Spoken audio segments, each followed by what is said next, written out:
Hello and welcome to Were You Not Entertained? I'm Daniel. I'm Rachel. And I'm James. And we're going to be talking about Let Him Go, another late 2020 movie. We will eventually move into 2021 movies. We've done a couple, but yeah. Slowly but surely. It's just February. Yeah. But it is another one of those that I think this was actually released in theaters and did not stick around very long per the usual of this time right now. And then it was released for streaming, and it was the whatever they call it, the home premiere or whatever. So you could basically rent the movie for a day for $20. Yeah. I did not do that. I do not think that is a winning business model, if I'm just being honest.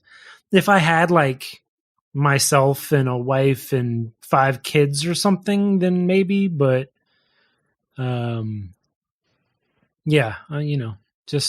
watching the movie. Yeah. Seems like that's a little pricey.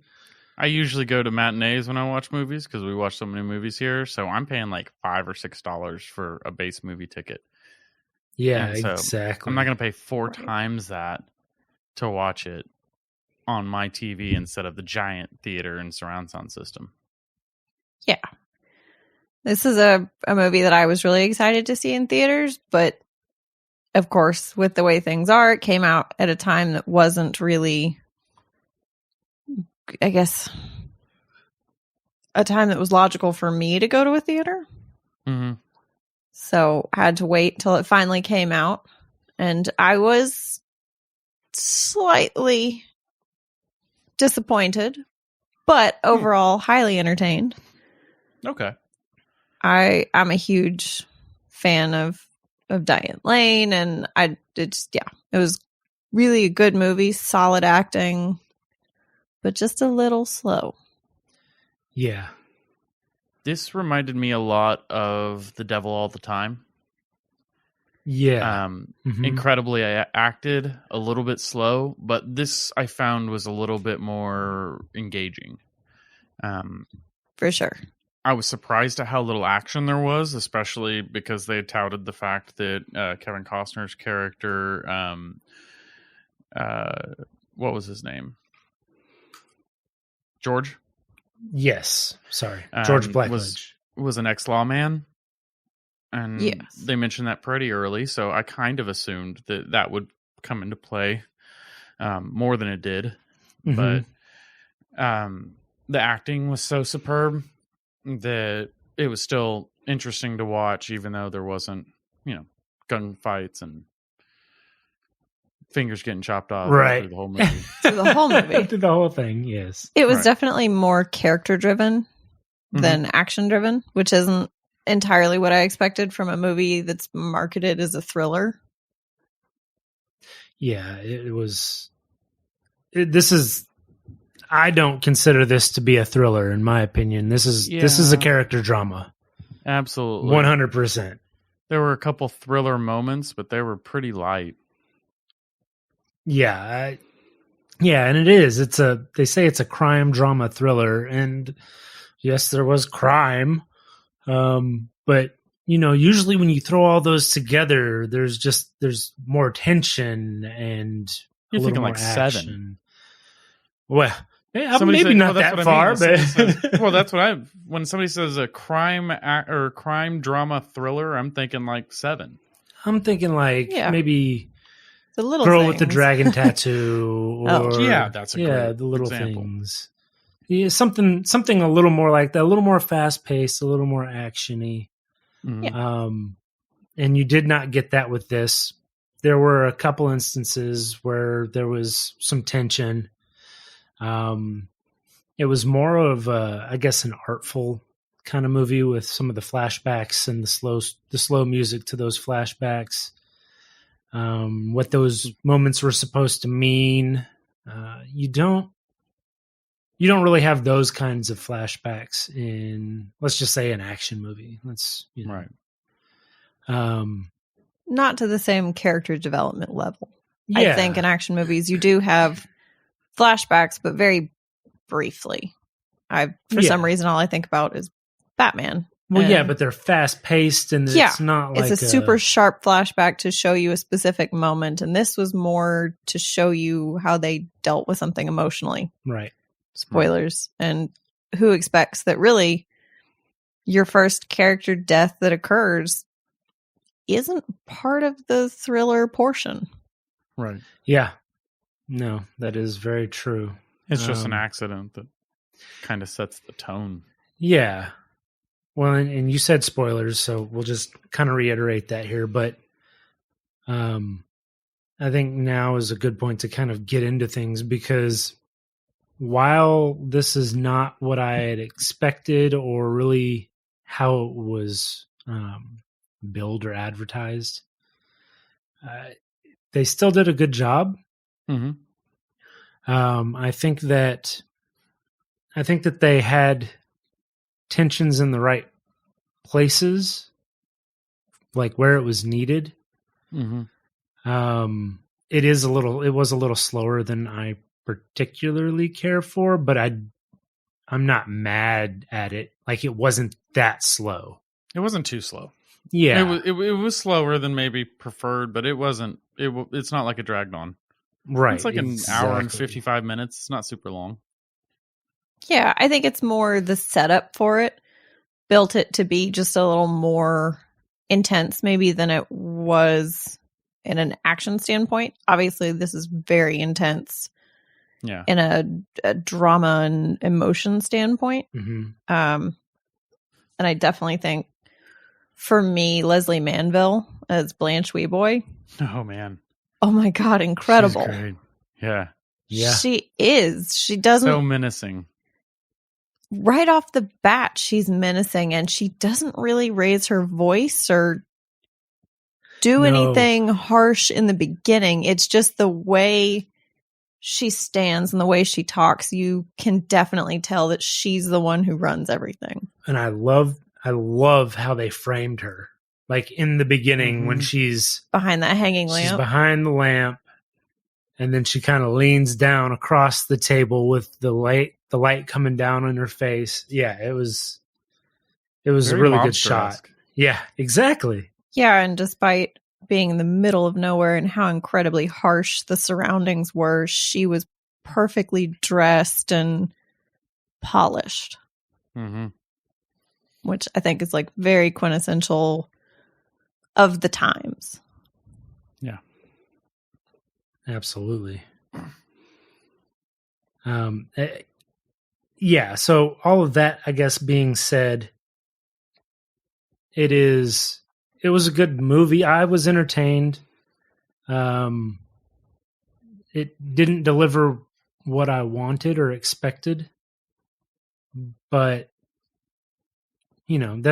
sometimes that's the biggest problem with movies, is the expectations when you go to watch them. Right. Right. And without that expectation, I can guarantee I still would have thought it was slow, but I might have enjoyed it throughout the movie a little bit more, as opposed to kind of waiting for the other shoe to drop that just didn't happen.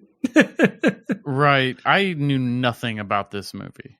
I literally had not even heard of it until you recommended it. Yeah. It just totally skipped my radar. I knew almost nothing other than it was Kevin Costner and Diane Lang. And so I was like, oh, okay, well, I'm going to watch it, but I don't know what the hell it is.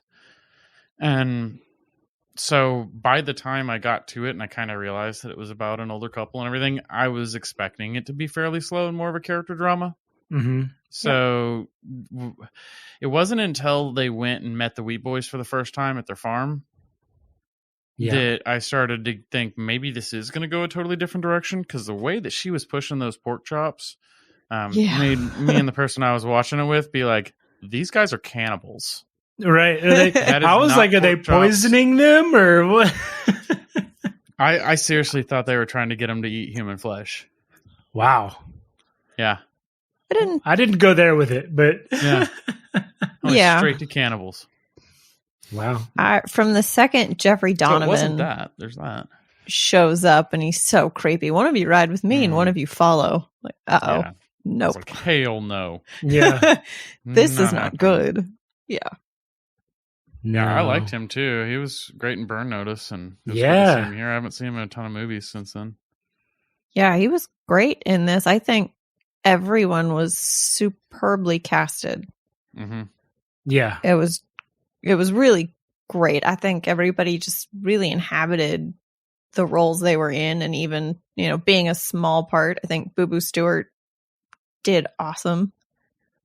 Mm-hmm. He was definitely pretty crucial there at the end. Yeah, he had a very small role, but it was kind of it was an important role for the progress of learning more about the Black Ledges and I guess who they are. Yeah. Well, and initially he's the first one that warns them about the Wee Boys. Well, yeah. Plus, he's just so wholesome. Go carefully. Yeah. Yeah. I He love is that wholesome. guy. Yeah. He was like he was a little canary in the coal mine. Shining light just made me happy every time he was on screen. I was like, oh man, he's adorable. With his own incredibly tragic backstory. Yeah, exactly. Yeah. Yeah, really. But you also get to find out. Yeah, that seemed to be A theme?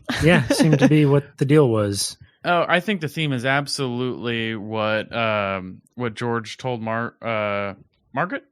Yes. Yeah. What George told Margaret when they were leaving the house to go look for the grandson. He said sometimes life is just a series of things you've lost. Right. Yeah. Or just a collection of things you've lost.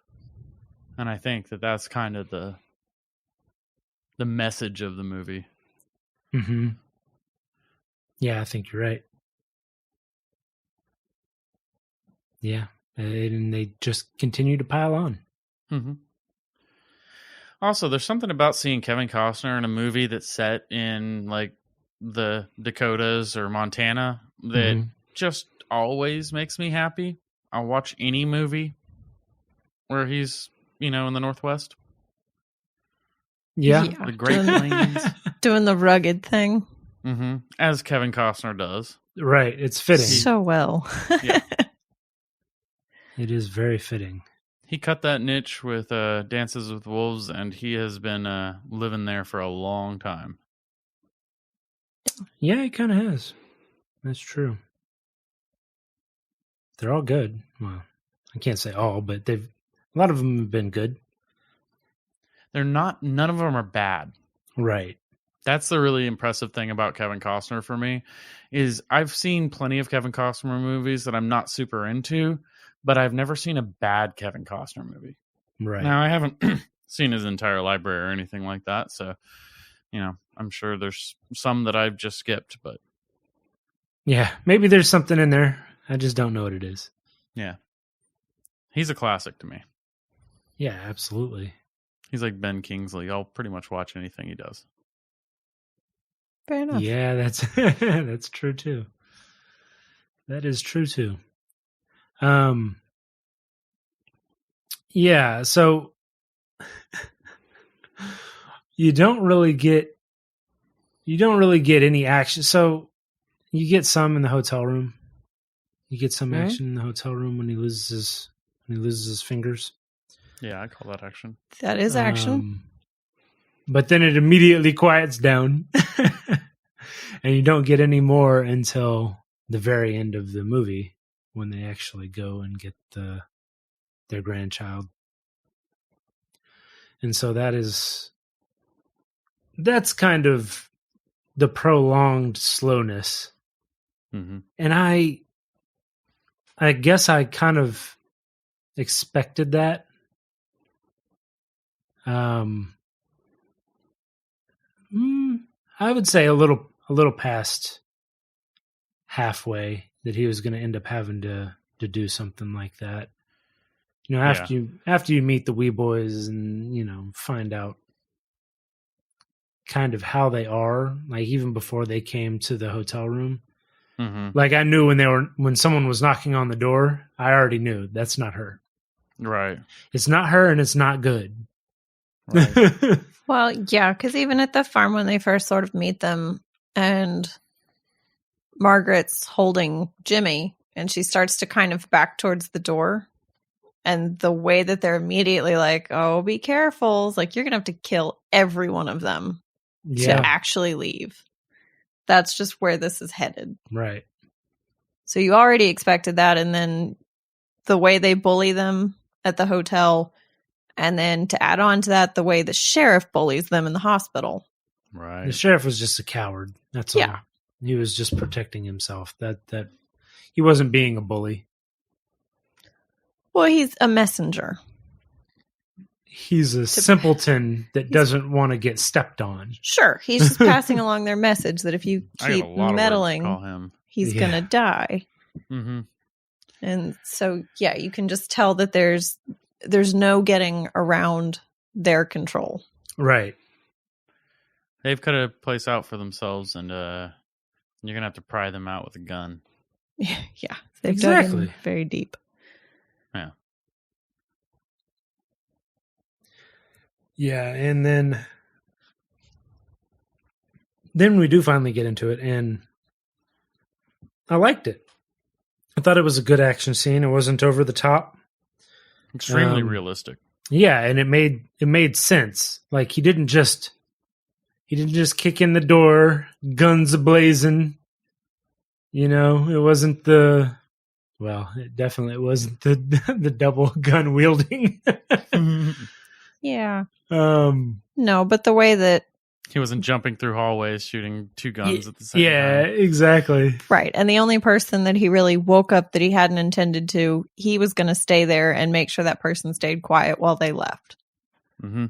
And that's pretty logical. That's the best way you're going to get a head start. Right. Because there's really no way that you sneak in and take two people and all of you get to leave. Yeah, I'm not saying it's noble or good, but I totally would have, as soon as Blanche walked out of the door, I would have pulled that trigger on Bill and then turned on her. Yeah. There's no way I would have swung the gun with him that close to me. No. Not at all. I would have been like, all right, sorry, Bill, you're dead now. Yeah, well. But the only Well, yeah, and the only other downside to that is that he only has 2 rounds. He's got 2 shots. So, yeah, he was probably in conservation mode. Save him for if I need him. Right. Which they were both needed. Not that it ultimately helped him at all.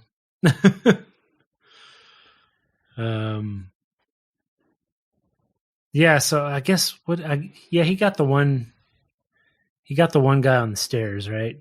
With the shotgun?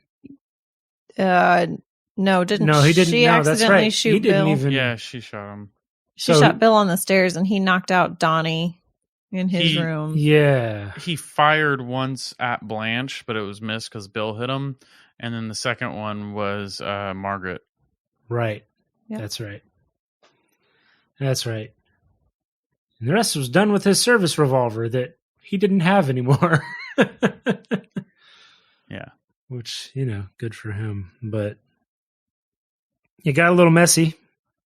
Oh, it got real messy. Yeah, what was his name? Donnie, right? That was the husband. That was the husband.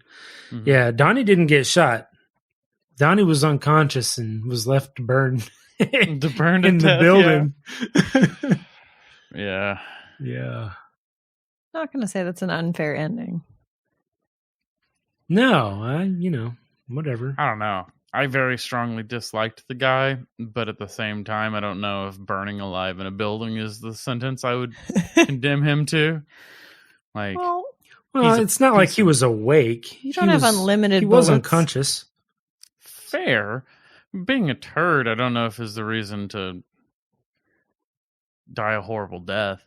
I don't know. I think if you're a turd that beats your wife, beats your child, chops people's fingers off with hatchets, Well, I don't think he was super itching to cut those fingers off. I don't and think he was either, but he was did also it. trying to get away from Blanche and the family. Yeah, I And think the only way Donnie could have gotten any redemption would have been for everyone else to die. And then maybe he could have moved on. But as long as any of the other wee boys were around, I don't think he would change. I so wanted Donnie to plant that axe into one of the wee boys' heads and like turn the tides of the battle or whatever. Right. Yeah, no. That would have been fun. But yeah, also less realistic. right. They were going for hyper realism. They seem to be, yes. You guys ready to get into favorite scenes? Because we're kind of digging Yeah. into a few already. Yeah. Absolutely. Okay. How about you, Daniel? How about you go first? What was your favorite scene, good sir? Yeah, my favorite scene was actually when they met Peter. What is it? Oh, Dragswolf? yes. Yeah. Just so that introduction to him, the whole thing from, who are you? Are you looking in our car? No, I wasn't getting in your car. It wasn't me. He was very skittish, Mm-hmm. and you could tell that. And then, I didn't steal anybody. I keep to myself. yeah, you can tell he kind of lightened up a little bit when Margaret was riding the horse. Yeah. And then when they sat down, I guess at the campfire or whatever, and I suppose they were just relaxing, maybe eating something, and continuing to have conversation about really, they seem to be kind of prying at him just to find out more about him, not necessarily intentionally to like make him nervous, but even the polite questions got him off his feet, or got him up off his butt and on his feet, like, I'm ready to go now. Yeah. Which is not really what they were intending. I think they came from a place of concern, but he was so distrustful. Yeah. Margaret was such a grandmother. My God. Yeah. Yes. Exactly. Yeah. Exactly. And they didn't know like why. Obviously, I think they at that point had kind of figured out that he was kind of running away from something. They just didn't know what necessarily. But they had that good bonding moment, and you find out a little bit more about Margaret's background with breaking horses and stuff that you could kind of guess at before, but didn't really know until that moment. And then again, kind of getting the warning from him about, if you're going to go looking for a wee boy, tread softly. Yeah. I liked the introduction of him because it came into play later, but it also told you more about Margaret and George, because that's really what this, like I said, it's a character drama is really what this is. So those insights, those little glimpses paint a better picture. Definitely. So that was mine. Very good choice. Yeah, really good one. Since Rachel was excited about this movie, I think the most, I'm going to go second. Let you go last, Rachel. Sounds good. For me, we touched on it earlier. It was the introduction to the wee boys at their house. It was the moment where I started going, oh, well, I mean, they built it up quite well with everybody seeming unnerved when they mentioned the family name.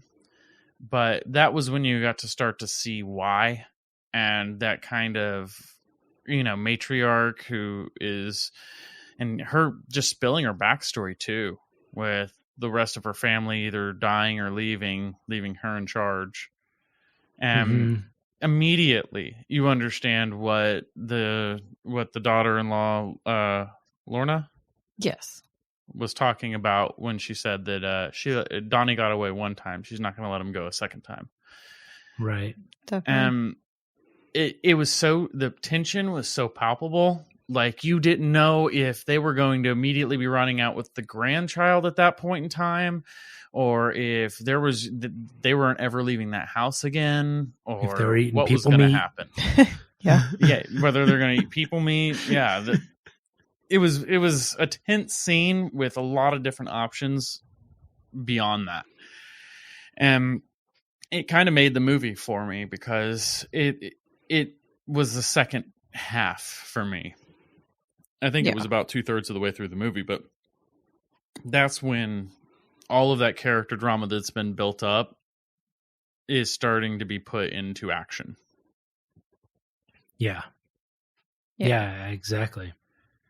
Yeah. No, I think they did a great introduction with the family in general, but especially with Blanche, because yeah, they set her up like a common phrase that I've heard from my older relatives, and that's just too ornery to die. And that's how they set her up as the one of her siblings that was mean enough to survive there. Right. And I think that's very evident in the rest of her. Right. The way she runs her family. Yeah, that's fair. Yeah. Excellent choice. Mm-hmm. Thank you. Mm-hmm. What about you, Rachel? What was your favorite scene? Well, since I get to go last, I get to be just a little greedy, and I'll have a favorite scene and then just a favorite moment. Sure. Okay. Because my favorite moment is absolutely when Margaret shoots Blanche at the end. And the way that she falls into the doorway and it bursts open and the whole house is on fire, and they really made her death this whole big thing. Yeah. Which I think was really fitting. I liked that. Realistic, but still a nice artistic touch. And she's going down. She's taking the whole house with her. Right. Absolutely. Yeah. But so for my favorite scene, I'll do something I don't normally, which is pick something with human emotion in it. Oh, And so for me, it is Margaret and George's dinner at that little restaurant in Gladstone. Ooh, that's a really good one. I almost chose that.